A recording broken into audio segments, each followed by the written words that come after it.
للہ وحدہ والصلاة والسلام علی من لا نبی بعدہ اما بعد فاعوذ باللہ من الشیطان الرجیم بسم اللہ الرحمن الرحیم الا ان اولیاء اللہ لا خوف علیہم ولا هم يحزنون الذین آمنوا وكانوا يتقون لهم البشرى فی الحیاة الدنیا وفی الآخرہ۔ خبردار، بے شک جو لوگ اللہ کے دوست ہیں نہ ان پر کوئی خوف ہوتا ہے اور نہ وہ غمگین ہوتے ہیں۔ یہ وہ لوگ ہیں جو ایمان لائے اور جنہوں نے تقوی اختیار کیا، ان کے لیے دنیا اور آخرت میں خوشخبری ہے۔ محترم ناظرین کرام، اللہ کے ولیوں کی کرامات برحق ہیں، اور کرامت کیا ہے؟ جب اصول فطرت اور عام عادت سے ہٹ کر کوئی عمل اللہ کے ولی سے وقوع پذیر ہو جائے تو کرامت ہے۔ اس کی مثال یوں سمجھے نا، 309 سال اصحاب کہف غار میں سوئے رہے، قرآن کریم میں ہے نا واقعہ، 309 سال نہ کھایا نہ پیا، اللہ تعالیٰ کروٹیں بدلتے رہے۔ اب ظاہری اسباب سے یہ ناممکن ہے، تو یہ ہوا، یہ اللہ کے ولیوں کی اصحاب کہف کی کرامت ہے۔ سیدہ مریم علیہ السلام کو بغیر موسم کے اللہ تعالیٰ نے پھل عطا کیے، یہ سیدہ مریم علیہ السلام کی کرامت ہے۔ تو ظاہری اسباب سے ہٹ کر، ظاہری وسائل سے ہٹ کر اللہ تعالیٰ کسی کو کوئی انعام عطا فرمائے، اس طرح کی اس سے کوئی عمل وقوع پذیر ہو جائے تو وہ کرامت ہے۔ دو کرامات میں آپ کی خدمت میں پیش کرتا ہوں، پیارے نبی کریم صلی اللہ علیہ وسلم کی دو صحابیات، سیدہ ام ایمن اور سیدہ زنیرہ رضی اللہ عنہما۔ ان دونوں کی کرامات آپ کے سامنے میں عرض کرتا ہوں۔ سیدہ زنیرہ رضی اللہ تعالیٰ عنہ کے بارے میں آتا ہے کہ جب وہ اسلام لائیں، وہ کمزور غریب خاتون تھیں، لونڈی تھیں، تو ان پر بڑے مظالم کیے گئے، تشدد کیا گیا، جبر کیا گیا، حتیٰ کہ ان کی بینائی چلی گئی۔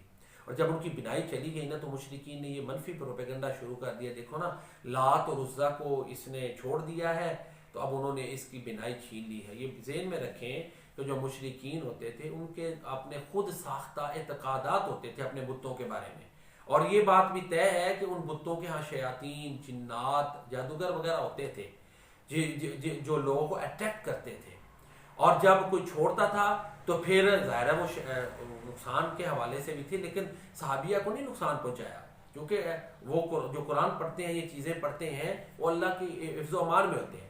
دیکھو نا، ہود علیہ السلام کے بارے میں آتا ہے، جب ہود علیہ السلام نے ایک اللہ کی توحید کی دعوت دی تو کیا کہا انہوں نے، مشرکین نے، ان نقول الا تراک بعض آلہتنا بسوء، سورہ ہود ہے کہ اے ہود، ہمیں خدشہ ہے کہ کہیں ایسا نہ ہو کہ ہمارا کوئی معبود تمہیں نقصان پہنچائے۔ تو اسی طرح لات اور عزیٰ، ظاہر ہے یہ ان کی پوجا پاٹ تو کرتی تھی نا زنیرہ، پھر سیدہ زنیرہ، یہ لوگ ان کو مانتے تھے، ان کے اعتقادات تھے، ان کے آگے نذرانے چیزیں پیش کرتے تھے۔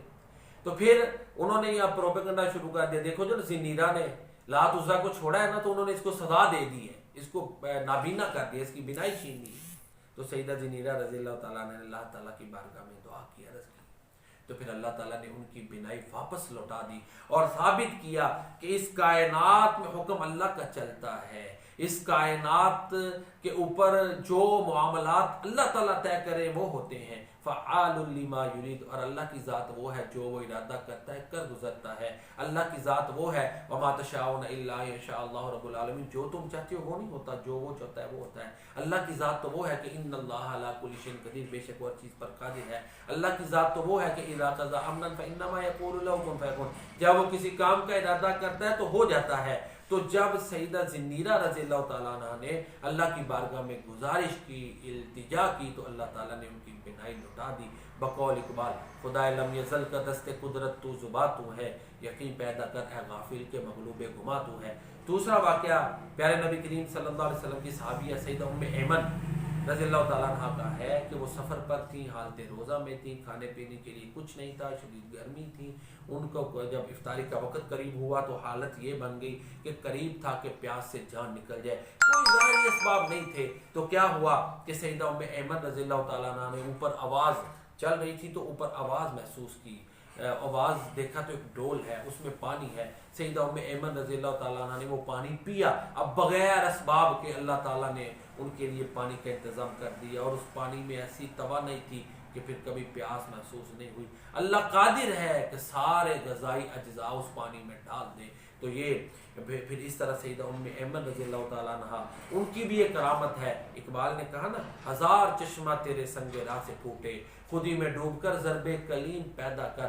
اللہ کے ولیوں کی کرامات برحق ہیں، ان کے لیے حدود و قیود ہیں، اور جو ان پر ایمان نہیں رکھتا، قرآن کریم میں مذکور ہے، کتب احادیث میں اللہ کے اولیاء کے کرامات مذکور ہیں، تو جو کرامات کو نہیں مانتا وہ اس مسلمان نہیں ہے، کیونکہ قرآن کریم کا انکار ہے. ہاں اس سے نہیں ہے کہ اگر کوئی ایک واقعہ آج رونما ہو، کوئی اس کو کرامت کہتا ہے دوسرا نہیں کہتا، کوئی سائنسی توجیحات پیش کرتے ہیں، ان بحثوں میں نہ پڑیں. جو کرامات قرآن اور سنت سے ثابت ہے اور مستند ذرائع سے ثابت ہے، ان پر ایمان رکھنا یقینی ہے.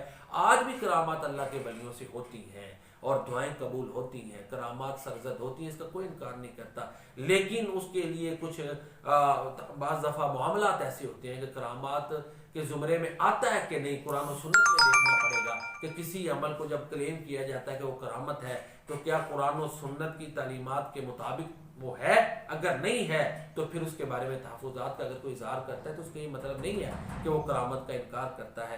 دیکھیں صرف معتزلہ ایسے ہیں جو کرامات کو نہیں مانتے اور ان کو دار اسلام سے خارج مانا گیا ہے. باقی ہر مسلمان اللہ کے ولیوں کی کرامات پر ایمان رکھتا ہے. اللہ تعالیٰ میں قرآن و سنت پر صحیح معنوں میں ایمان رکھنے اور اس کے مطابق عمل کرنے کی توفیق عطا فرمائے. وما علینا الا البلاغ.